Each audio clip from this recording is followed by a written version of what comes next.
I recently learned about this and it's changed my life. Like, it makes so much sense. How did I not think about this earlier? Now I understand why, even though I've watched like 80 plus Korean dramas, I didn't really get any Korean from them. Like, I didn't learn any Korean from watching Korean dramas. None whatsoever.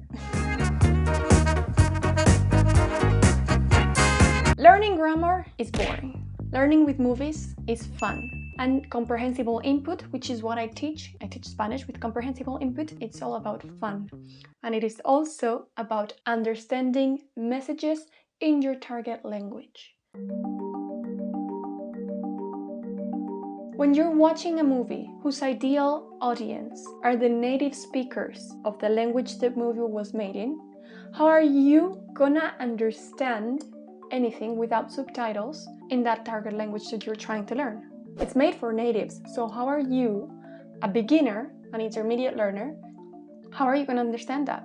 Sure, you can watch Caillou, which is technically made for native speakers in the making, right? It's made for babies and for kids, but it's not the most entertaining thing to watch, right? It's not the most fun thing to watch.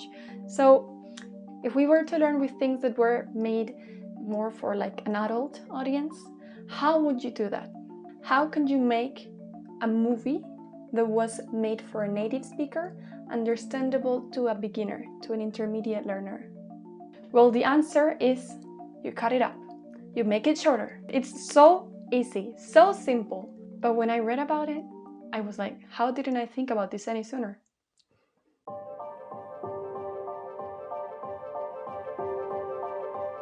You see, I'm an English major and I did my final dissertation on comprehensible input, and therefore I had to read a lot on comprehensible input. And so I recently read this book called The Natural Approach by Krashen and Terrell. Recommend that read, especially for teachers who are looking for resources. It's very good. And so I reached a magical section of the book, a section that said, how can you learn a language with movies? And I read that and my whole perspective changed, and that's what I'm gonna share with you. You see, the world we live in right now, it's full of resources in so many languages, right? We have so many resources in different languages accessible, but how can we make the most out of them? Well, I just told you, you cut them up or you watch something that's shorter. An example of something that you can watch that's shorter is an advertisement.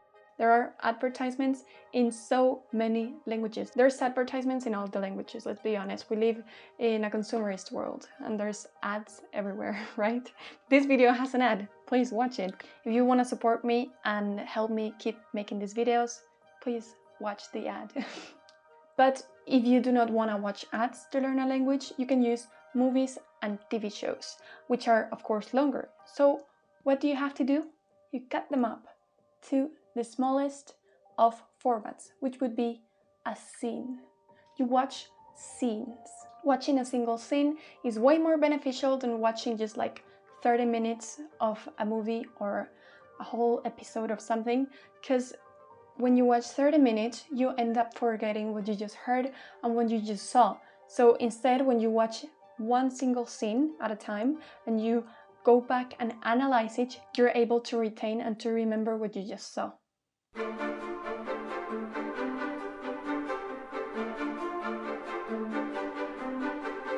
A great tool to learn this way is actually Lingopie, which is a platform to learn a variety of languages. With Autopause, you will be able to analyze every single scene in detail, since the video will stop after every subtitle, maximizing that way your learning with tools such as the double interactive subtitles that allow you to translate words that you don't know or say it, which will put to the test your pronunciation.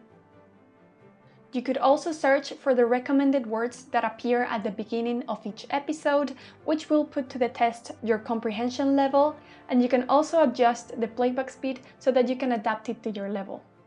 Another great advantage of Lingopie is that it actually saves you time. With tools such as the automatic flashcard creator, you will save time by simply clicking the word on the subtitles as you're watching the show. Lingopie will save that word in a flashcard that you will be able to review later on. Plus, if you had Netflix, now you can watch some of Netflix's top shows and use some of the best Lingopie tools in order to learn with those shows. Lingopie is one of the best tools to learn languages with shows and movies, so if you're curious, go check out the link in my description, which has a very enticing discount. Thanks Lingopie for sponsoring this video.